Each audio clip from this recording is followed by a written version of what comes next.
오늘 말씀은 5장 1절에서 25절까지 말씀인데요. 17절에서 25절까지만 읽도록 하겠습니다. 이스라엘이 다윗에게 기름을 부어 이스라엘 왕으로 삼았다 함을 블레셋 사람들이 듣고 블레셋 사람들이 다윗을 찾으러 다 올라오매 다윗이 듣고 요새로 나아가니라. 블레셋 사람들이 이미 이르러 르바임 골짜기에 가득한지라. 다윗이 여호와께 여쭈어 이르되 내가 블레셋 사람에게 올라가리이까 여호와께서 그들을 내 손에 넘기시겠나이까 하니 여호와께서 다윗에게 말씀하시되 올라가라 내가 반드시 블레셋 사람을 네 손에 넘기리라 하시니라. 다윗이 바알 브라심에 이르러 거기서 그들을 치고 다윗이 말하되 여호와께서 물을 흩음같이 내 앞에서 내 대적을 흩으셨다므로 그곳 이름을 바알 브라심이라 부르니라. 거기서 블레셋 사람들이 그들의 우상을 버렸으므로 다윗과 그의 부하들이 치우니라. 블레셋 사람들이 다시 올라와서 르바임 골짜기에 가득한지라. 다윗이 여호와께 여쭈니 이르시되 올라가지 말고 그들 뒤를 돌아서 뽕나무 숲을 맞은편에서 그들을 기습하되 뽕나무 꼭대기에 걷는 소리가 들리거든 곧 공격하라. 그때 여호와가 너보다 앞서 나아가서 블레셋 군대를 치리라 하신지라. 이에 다윗이 여호와의 명령대로 행하여 블레셋 사람을 쳐서 게바에서 게셀까지 이르니라. 아멘. 아침 묵상을 들으시는 모든 성도님에게 하나님의 은혜와 평강이 있기를 간절히 소망합니다. 말씀을 전하도록 하겠습니다. 온 이스라엘의 모든 지파가 헤브론에 있는 다윗에게 찾아와서 언약을 맺고 다윗을 왕으로 삼습니다. 한 지파가 아니라 온 이스라엘의 왕이 된 다윗은 군사를 이끌고 시온 산성, 즉 예루살렘으로 가서 여부스 사람들을 몰아내고 예루살렘을 정복합니다.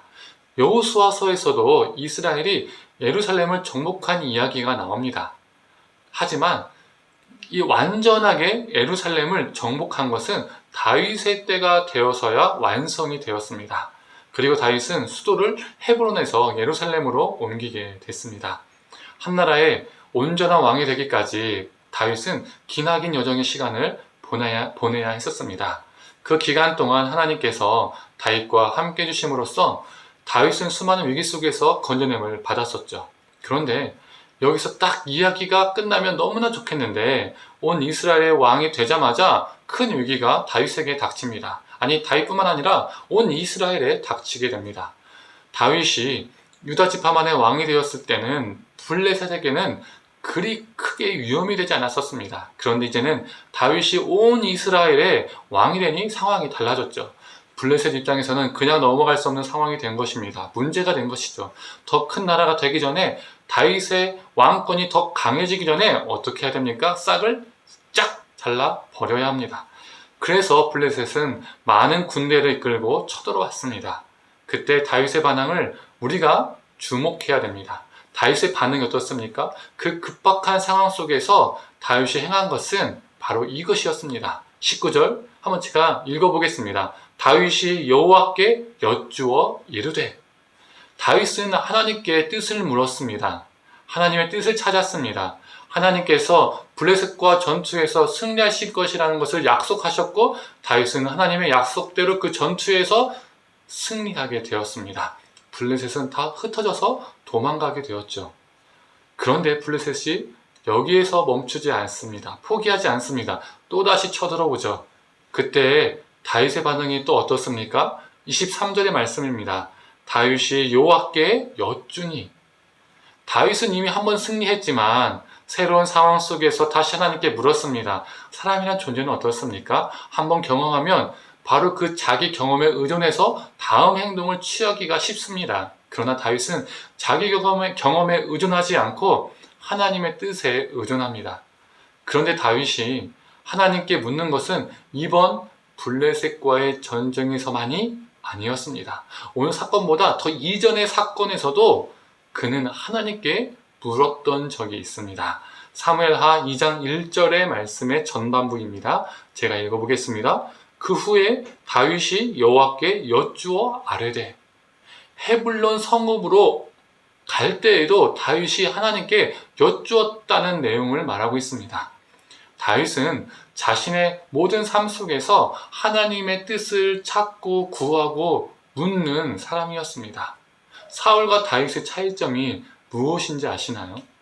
왜 하나님이 사울을 패하시고 왜 다윗을 선택하셨을까요?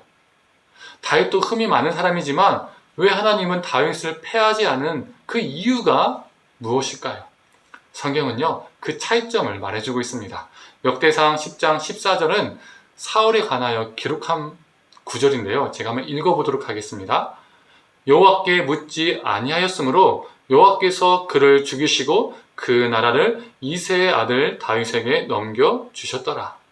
성경은 사울은 하나님께 묻지 않은 자라고 말합니다.